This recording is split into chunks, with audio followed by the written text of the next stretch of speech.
Hi, everybody. I'll give it a few minutes to log on. Sorry I had to go outside. It's storm day today, and we had a big ice, so I'm having a little bit of internet trouble. So we'll see if that worked. I cleared the ice off of where the cables run into the ground for the Shaw here, so guess I'll find out if people pop up. Okay, there's somebody. Let's see. People are coming on, but see if I can see the icons. Hopefully it's all working. Okay, I see Corey, so it should be okay. Hi everybody, sorry about that. I want to give updates today. Hey Jerry, how we doing? Right on, Gary. Thank you so much. Well, everybody, I just finished today's forum. I was actually up at 4 a.m. to go on a Chinese forum, and of course, that wasn't in English, so sucks to be me, but I got into a secondary one at the same time, and that was with Hong Kong and a whole bunch of speakers from Hong Kong and just what they're going through there. Now there's more Chinese to go through, but it's I did a big misstep. I know the sessions are recorded. I didn't think they would be published. Apparently they may very well go on YouTube. And when I talked to those individuals in Hong Kong who are going through a lot of troubles, I said it wouldn't be published, but I guess it is going to be on YouTube.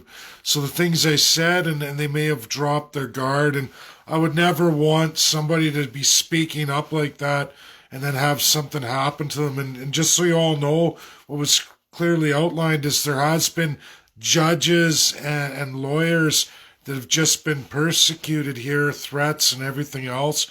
And I definitely wouldn't want to get anybody hurt because I'm a separatist and I'm going through the law of sovereignty. However, I'm not being persecuted to the point where Justin Trudeau or Jason Kenney are having people kicking my doors. I definitely wouldn't want to see anybody hurt. So I made a misstep there. I told him, this won't be published. Then I find out this afternoon it is going to be published. And I had to apologize to the organizer, Richard Albert, and everything else. He seems okay. He's going to go through it. So that may get cut out of the future publication. I don't know. I spoke clearly to all of them, and I gave them a whole bunch of comments about my works on international law, what I've determined.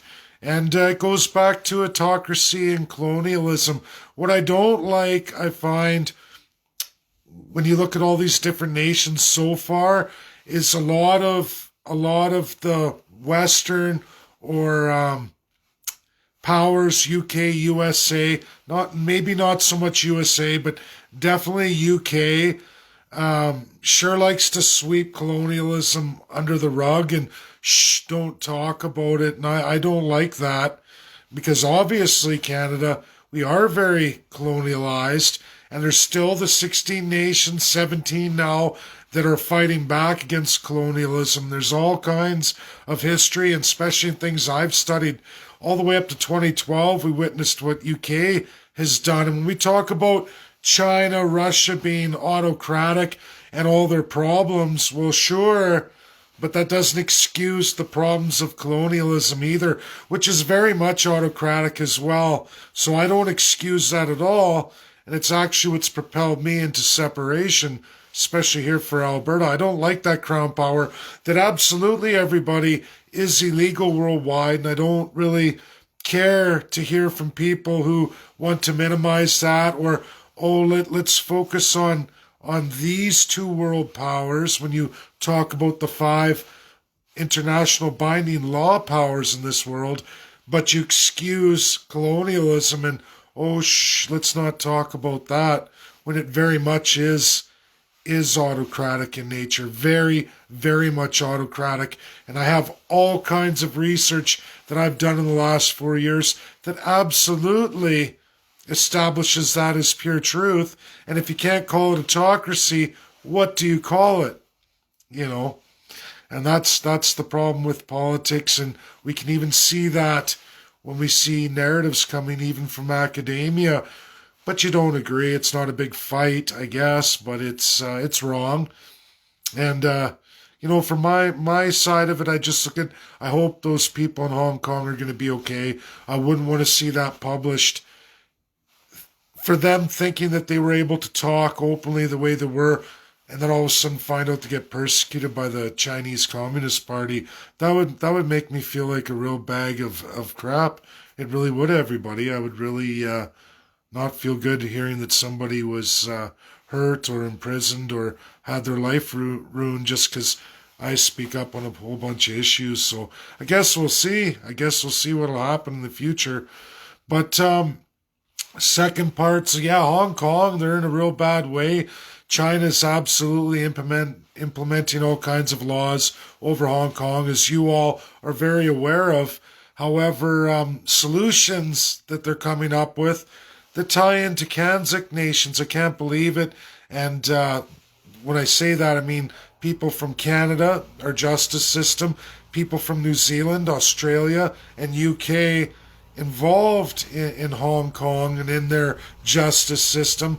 Many have resigned now, but it didn't change the fact that through that colonialism, which is what Kanzik really is, they had implemented all this justice and governing and supreme courts there with members from these nations, and they're Kanzik and they're colonial. And then, Hong Kong's now looking at what are they going to do going forward. My take is just like Alberta.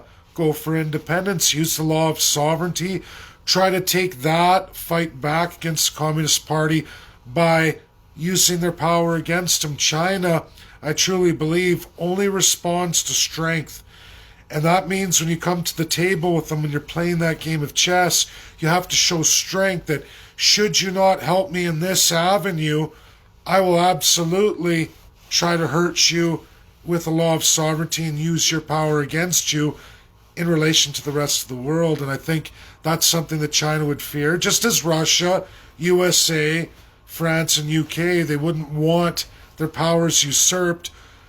You can look at the African Union, which is much like the EU, the 52 nations of Africa, who absolutely want a permanent seat on the Security Council as that 52 member nation group of one continent. They would love to replace China. India, same population base almost, would absolutely love to have a permanent seat and would absolutely love to replace China. Now, these are things I figured they could use. I just didn't want to present all that in law, going to colonialism and human rights. We get into binding law, and I just wanted to share that with them and say, look, Human Rights Council, Human Rights Commission, just like all of you, they're talking like these things are going to work, and they're not, because the 5 member nations haven't certified a whole pile of them. Really, every single convention in the UN on any kind of human rights, you have to find all 5 nations bound into it. I mean, it's bound law, and they're forced into that. So when China strays from that and they leave that, you can absolutely use that against them. It's kind of the work I've been doing with all those 5 and trying to build a case for Alberta independence and try to win each 5 over. What's in it for them, or how would an Alberta independent nation, a UN landlocked nation, benefit each and every one of those 5? Regardless of their autocracy or regardless of their colonial powers that they still implement, even though one of such nations has implemented them right here on Alberta. And you got to juggle all this stuff, and you have to weigh it out. And that's what I tried to give those people in Hong Kong, those experts. I don't know if I wanted that really published out on YouTube. I guess we'll see. It's kind of up to Texas now. It's in their hands, which is weird, right? But it's interesting. These are just my thoughts for all of you thinking out loud.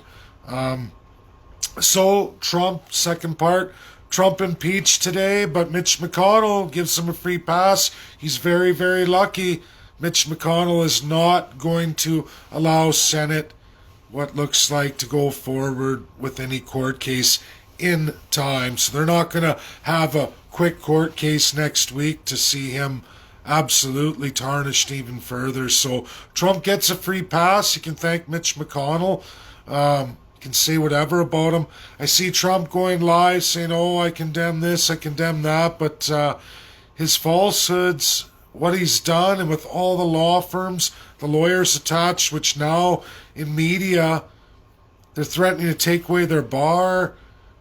Giuliani, I mean, maybe he's at that age, they made money, but what about civil suits for all these people? Powell, Giuliani, Goldstein, and the other law firms that were roped into it.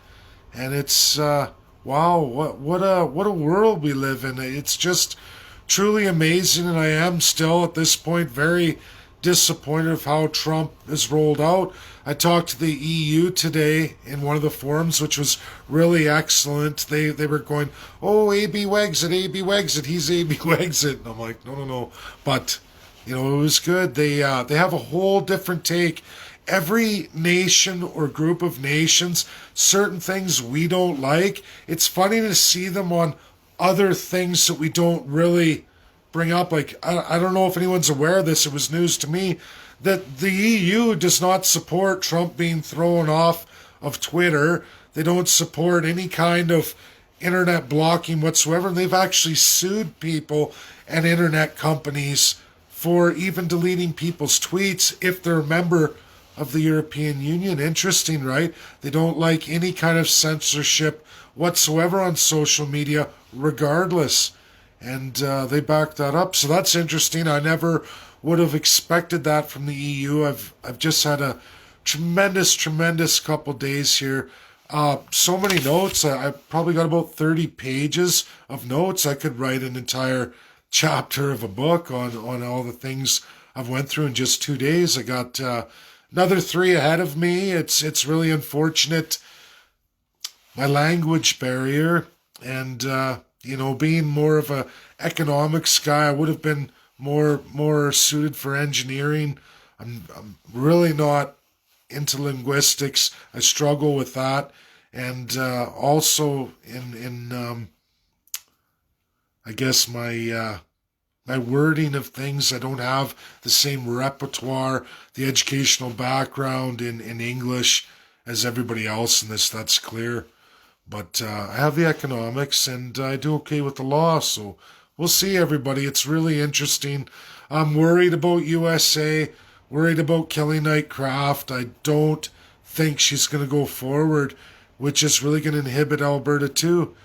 I think we're absolutely going to lose her as UNSC. Another vacancy in such a short time. I would think, it's just my opinion, my guess at this point, she's been deadly silent, which I think that would mean that it's going to be like a Nikki Haley thing and she'll resign. Now, how fast will Joe Biden's administration replace that?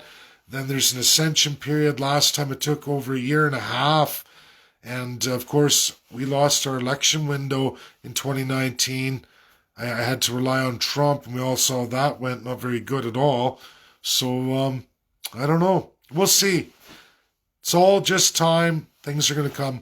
Thanks for joining me, everybody. It was just my thoughts aloud. A video. You want to share it, share it. It's not really